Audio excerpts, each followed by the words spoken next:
Estamos estudiando el Evangelio de Lucas y hoy será el capítulo 20, que nos habla sobre autoridad. Eso es algo tan fascinante para nosotros seres humanos, que siempre estamos mirando si tenemos autoridad o estamos mirando en otras personas también y estamos midiendo el grado de autoridad, y muchas veces puede nos llevar a estar a apreciar tanto, estar tan impresionado con la autoridad de alguna persona que podemos actuar de una manera sumisa y hasta servil. Tenemos que entender que la autoridad viene de Dios. Jesús siempre dice, ninguna autoridad tendría sobre mí si no fuera dado del alto. Y no usar esta autoridad de una manera equivocada o con abuso de autoridad.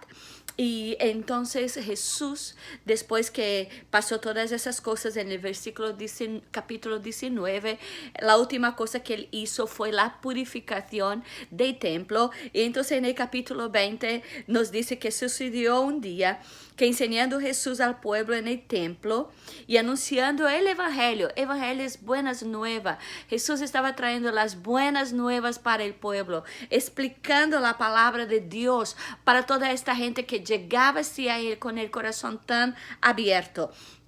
Pero dentro de toda esa gente, multitud de gente que tenía el corazón abierto y quería escuchar de Jesús, había también los principales sacerdotes y los escribas con los ancianos. Entonces la élite de la autoridad judaica estaban todo ahí metidos junto a esta multitud de gente, pero ellos tenían una intención totalmente diferente. La multitud escuchaba a Jesús y amaba todo lo que pasaba ahí, pero esa otra gente, los principales sacerdotes, escribas y ancianos, ellos estaban con otra mentalidad y otro propósito alrededor de Jesús. Y aquí dice, y le hablaron diciendo, dime, ¿con qué autoridad haces esas cosas? Esto es, cosas como entrar en el templo y limpiar, expulsar los que vendían, los cambistas. ¿Con qué autoridad Jesús hacía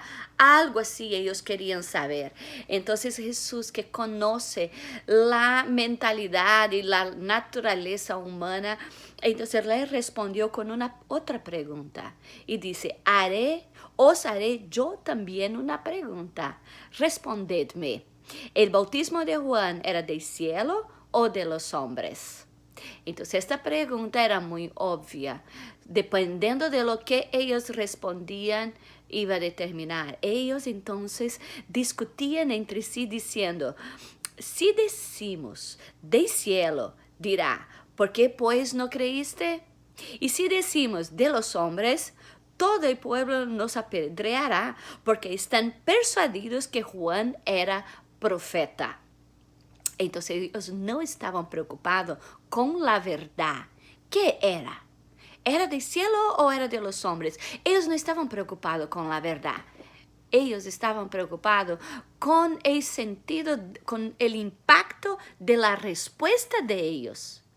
Entonces ellos dijeron, no sabemos. Ellos sabían, pero no quisieron ponerse a riesgo porque sabía que dependiendo de la respuesta de ellos sería como Jesús haría. Entonces Jesús dice, yo tampoco os diré con qué autoridad hago estas cosas. Porque claro, ellos no estaban preocupados con la verdad, ellos estaban preocupados con que la gente estaba pensando. Y Jesús no quería perder tiempo. ¿Y sabes qué? Jesús no quiere perder tiempo cuando nosotros no queremos escuchar. Si nosotros no somos sinceros con Dios, Él tampoco va a perder tiempo con nosotros, pero Él siempre nos está llamando cada día y Él espera que tú abras tu corazón y escuche lo que Él tiene para decirte. Entonces Jesús empezó a decir una parábola y dice, comenzó un hombre plantó una viña. Entonces viña era Israel, el simbolismo de Israel era una viña. La arrendó a los labradores y se ausentó por mucho tiempo.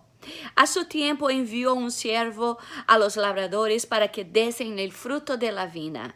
Los labradores lo golpearon y enviaron de manos vacías. Él mandó el segundo siervo. Al segundo siervo le afrontaron, le golpearon y lo enviaron de manos vacías. Entonces envió un tercer siervo, pero ellos a eso echaron fuera y lo hirieron. Entonces el señor de la viña dijo, ¿qué haré ahora? Entonces enviaré a mi hijo amado, quizás cuando le vean a él, le tendrán respeto. Mas los labradores, al verle, discutían entre sí diciendo, este es el heredero. Venid, matémosle para que la heredad sea nuestra. Y le echaron fuera de la viña y le mataron. ¿Qué pues le hará el señor de la viña? Vendrá y destruirá a esos labradores y dará la viña a otro. Entonces la viña era Israel, porque siempre la Israel es comparado con una viña. Y entonces los siervos que él mandaba eran los profetas y los siervos que Dios mandó todo el tiempo de la historia para que ellos se arrepintieran, para que ellos cambiaran sus caminos, su manera de actuar. Ellos mandaron todo el tiempo. Pero ellos mataron los profetas, ellos hirieron, ellos humillaron, hicieron de todo con estos profetas. Y por último, ahora entonces Dios envió su Hijo Jesús. Y Jesús está diciendo para ellos, yo sé lo que ustedes quieren hacer, ustedes me quieren matar. ¿Y por qué ellos quieren matar a Jesús? No es solamente porque ellos tenían envidia de Jesús, pero porque ellos tenían temor, porque Jesús sacaba de ellos la autoridad y Jesús denunciaba sus pecados. Entonces ellos tenían temor también de Jesús, temor de lo que Jesús podría hacer con ellos, ¿no? Y ahora Jesús está diciendo aquí que ¿qué hará el Señor de la viña entonces? El Señor de la viña es Dios. Está diciendo que entonces Él virá, destruirá a estas personas y entregará la viña a otro labrador. Entonces Dios entregó la viña y una gran responsabilidad a estos sacerdotes y fariseos y toda esta gente que estaba alrededor, pero ellos en vez de ayudar a la gente y tratar de la manera correcta, ellos tenían envidia de todo y ellos querían esto para ellos no querían dividir el fruto con el dueño de la viña y tampoco con los siervos o con el propio hijo que viene ahora. Pero Dios no está cambiando el propósito que Él tiene con la viña, porque está diciendo, yo voy a echar, ¿no? Destruirá a ellos y dará la viña a otros. Y fue lo que Dios hizo, ¿no? Esa gente entonces fue todo destruida ahí en este tiempo y Él ha entregado ahora para su iglesia. Entonces ahora es el tiempo de la iglesia de Jesús. Y entonces, y dijo, la piedra que desecharon los edificadores ha venido a ser la piedra de ángulo, piedra de esquina. Es una piedra fundamental en la construcción que normalmente ponía abajo de la construcción como un fundamento y de ahí ellos erigían las paredes. Y Jesús sería esta piedra de ángulo. Y lo interesante que dice, todo el que cayere sobre ella será quebrantado, mas el que en ella cayere le desmenuzará. Mira, qué cosa terrible si nosotros buscamos otro fundamento que no es Cristo. Puede toda nuestra edificación estar equivocada. Tenemos que tener Jesús como el fundamento de nuestra fe, el fundamento de todo que nosotros creemos y vivimos y entendemos de la parte de Dios. Y entonces procuraban los principales sacerdotes y los escribas echarle mano en aquella hora. Ellos querían matarle, porque ellos sabían que todo eso estaba hablando de ellos. Y Jesús abiertamente estaba diciendo, yo sé que ustedes quieren matarme y eso es el retrato. Esa parábola de la viña es el retrato de lo que estaba pasando ahí en este momento. Entonces ellos querían echarlo en mano, pero comprendían que contra ellos habían dicho, porque comprendían que había dicho contra ellos esta parábola, pero temían el pueblo.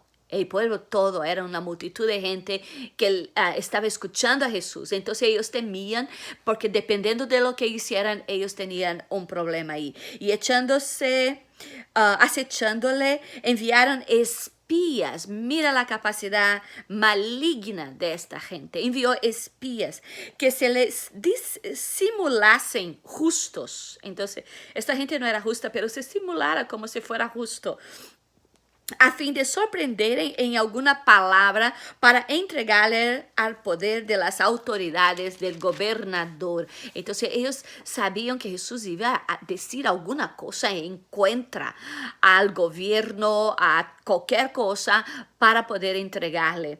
Y le preguntaron diciendo: Maestro, sabemos que dices e enseña rectamente. Esa es toda una bajulación, ¿no?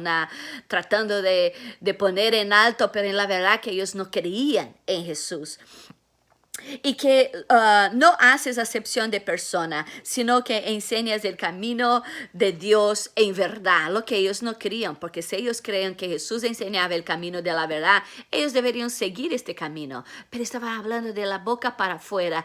Es muy malo cuando llegamos para Dios y no seamos sinceros. Tenemos que ser sinceros con Dios, no importa cuál sea nuestra vida, tenemos que ser sinceros y Dios siempre nos escucha, pero Dios no escucha la gente que está mintiendo, que está haciendo cosas equivocadas. Y dice: ¿nos es lícito dar tributo a César o no? Entonces ellos quisieron una pregunta con doble sentido, porque no importa cuál sería la respuesta que Jesús le diera según sus mentes, sería equivocado. Si dijera que sí debería dar tributo a César, entonces era contra los judíos y toda la gente estaría en contra de Jesús. Si Jesús dijera que sí debería, que no debería pagar tributo a Roma, entonces tenía un problema con el gobernador, estaría enseñando una mentira, sería preso ahí mismo y llevado ahí mismo. Pero Jesús es mucho más sabio que esto y la autoridad de él es mucho más alta que todo eso. Entonces dice: ¿por qué me tentáis? Porque sabía que era una tentación nada más. Ellos no querían saber nada. Querían apenas agarrar alguna palabra en Jesús. Y dice: mostradme una moneda. ¿De quién tiene a la imagen y la inscripción? Entonces le enseñaron una monedita de plata, que era la monedita que se pagaba el impuesto para César. Y dice: ¿de quién es la imagen y la descripción?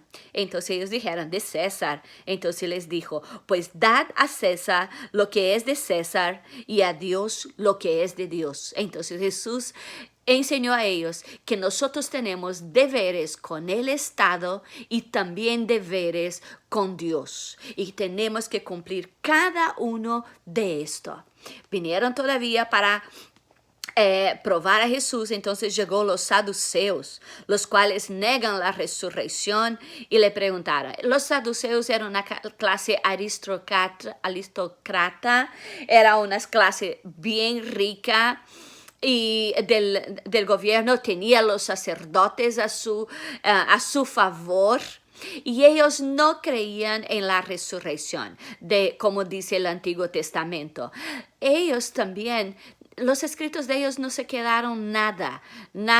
Todo lo que sabemos es por escritos de personas que hablaron sobre ellos, pero nada de ellos se salvó. Que entonces su doctrina no fue muy lejos lo que parece. Y ellos negaban la resurrección, y también ellos desacreditaban de la tradición oral de los fariseos. Entonces ellos llegaron con una pregunta. Dice: maestro, Moisés nos escribió, si si el hermano de alguno muere teniendo mujer y no dejare hijos, que su hermano se case con ella y levante descendencia de su hermano. Entonces le cuenta que una mujer entonces se casó y el primer esposo no tuvo hijos. Entonces el hermano se casó con ella y tenía 7 hermanos. El hermano se casó, no tenía hijos. El otro se casó, no tenía hijos. En fin, los 7 hermanos se casaron con la misma mujer. Ninguno pudo tener hijos con ella. Entonces, por fin, se murió la mujer también. Entonces, Entonces, ¿cómo va a ser allá en la resurrección? ¿De quién será ella mujer? Porque fue mujer de todos ellos. Porque ellos creían que la resurrección, que lo que iba a pasar es que íbamos a vivir la misma vida, una secuencia de la vida que teníamos aquí. Esto ellos pensaban. Que entonces lo que íbamos a vivir allá sería la consecuencia, una secuencia de lo que vivimos aquí. Todo equivocado. Entonces Jesús dijo: los hijos de este siglo se casan, se dan en casamiento, mas los que fueren tenidos por dignos de alcanzar el siglo venidero no se casan ni se dan en casamiento, porque no pueden más morir. Entonces Jesús está diciendo varias cosas sobre la eternidad. Primero está diciendo, no vamos a tener esa secuencia de la vida aquí. Entonces el casamiento no entra en los planes de la eternidad. No va a tener, no vamos a tener hijos, no vamos a procrear, porque vamos a tener los hijos. No, aquí está diciendo que no vamos a morir más. Entonces, procreación, tener hijos, casarse, es algo para este cuerpo aquí, esta tierra aquí. Entonces, estamos aquí pasajeros, entonces tenemos hijos y todo eso. Pero cuando llegamos a la eternidad, ahí ya vamos a vivir eternamente. Entonces, no hay por qué casarse, no hay por qué tener hijos, no hay por qué tener nada de esto. Entonces ellos, y dice aquí, serán como los ángeles de los cielos, ¿no? Esto que decir, seremos iguales los ángeles, no porque seremos ángeles. Hay gente que dice erróneamente, esta persona murió, ahora es un angelito del cielo. No, no es eso que está diciendo la Biblia. Los ángeles son los ángeles, nosotros somos nosotros. Pero vamos a tener como los ángeles un cuerpo que vive eternamente, que no va a morir, que no va a pasar por corrupción, y por eso no vamos a casar y tener descendencia allá, porque nosotros vamos a vivir eternamente. Y aquí dice, pero cuanto a los muertos han de resucitar, no cuanto a eso, porque ellos dudaban de esto, y dice, aún Moisés les enseñó en el pasaje de la zarza, cuando llama el Señor de Dios de Abraham, de Isaac y de Jacob. Dios no es Dios de muertos, pero de vivos. Claro, porque ellos están vivos con Dios. Si Dios no es Dios de muertos y sí de vivos, entonces esta gente debe estar viva, ¿no? Y entonces, porque ellos fueron para la eternidad, ahora ellos están vivos, o son vivos, eternamente vivos con Dios, ¿no? Y respondiendo a algunos de los escribas, dijeron, maestro, bien has dicho, y no osaron preguntar más nada. Entonces ellos trataban, aquí fue dado a estas preguntas, pero seguro que ellos hablaron, hicieron un montón de otras preguntas tontas, pero Jesús en su sabiduría, mucho arriba de cualquier ser humano, respondía con mucha altura hasta el punto de que ellos no tenían más cómo preguntarle. Entonces les dijo, ¿cómo dicen que es el Cristo hijo de David? Pues el mismo David dijo el libro de Salmos, dijo Señor a mi Señor, siéntate a mi diestra hasta que ponga tus enemigos por estrado a tus pies. David pues le llama Señor. ¿Cómo entonces es su hijo? Porque claro, el Mesías era el hijo de David, pero el hijo de David, pero claro, aquí Jesús está enseñando que si él era hijo de David, entonces ellos creían que los antiguos eran mejores, más sabios que los de la actualidad. Entonces cuando él dice que Jesús era hijo, el Mesías era el hijo de David, entonces ¿cómo podría ser hijo de David? Si David llama a él a Señor. Entonces está queriendo decir, el Mesías, en verdad, él es hijo de David por descendencia humana, pero él es hijo de Dios, de Dios, que él es hijo, ¿no? Y claro, por descendencia humana, entonces de David, pero que él es superior al mismo David.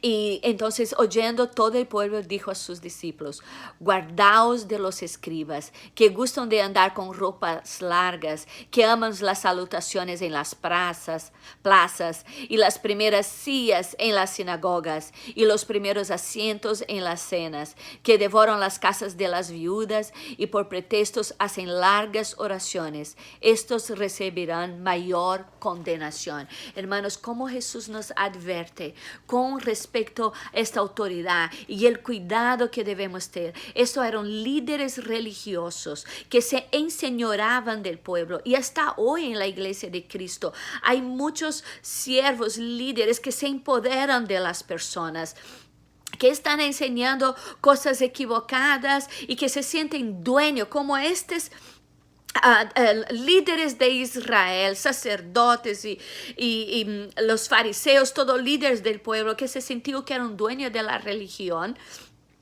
donos de la Torá, dueños de la ley, dueños del pueblo, y ellos no querían abrir mano y dar a Dios la alabanza que era debida, el loor que era debido. Entonces, cuando Dios llega y pide cuenta, ellos no quieren saber. Cuando ellos vienen Jesús aquí, ellos reconocen que Jesús era el Hijo de Dios, pero ellos no querían dar a Jesús la autoridad, ¿no? Ellos no querían reconocer, porque sabía que Jesús iba a sacar la autoridad de él, el lugar que ellos tenían, y ellos les gustaba en esa proeminencia. Aquí, como dice, las ropas largas, las salutaciones en las plazas, ¿no? Las primeras sillas en la sinagoga, los primeros acentos en las ceremonias, ser el primer lugar, está en destaque, el pastor fulano, el siervo ciclano,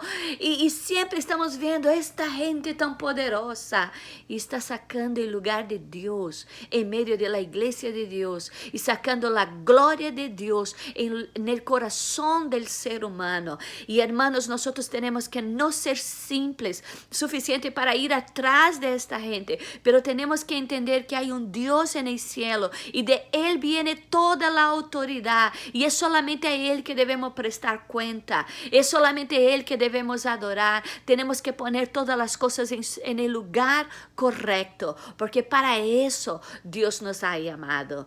Entonces, si tú has escuchado hasta el final, ya sabes que tengo una palabra, un versículo que es un resumen. Entonces quiero que escribas ahí: pues dad a César lo que es de César y a Dios lo que es de Dios. Y hermano, que sea así en tu vida, que tú puedas entregar a Dios lo que es de Dios, y que tú puedas entregar a César o al mundo lo que sea del mundo, pero que tu corazón esté firme en Dios, que tu corazón esté voltado para Dios a cada día, y que no se esté alumbrando, alumbrando con las visiones de este mundo, lo que la gente trata de imponer sobre ti, pero que tú sigas el camino del Señor que te está hablando y te va a hablar a cada día. Que Dios te bendiga con esta palabra.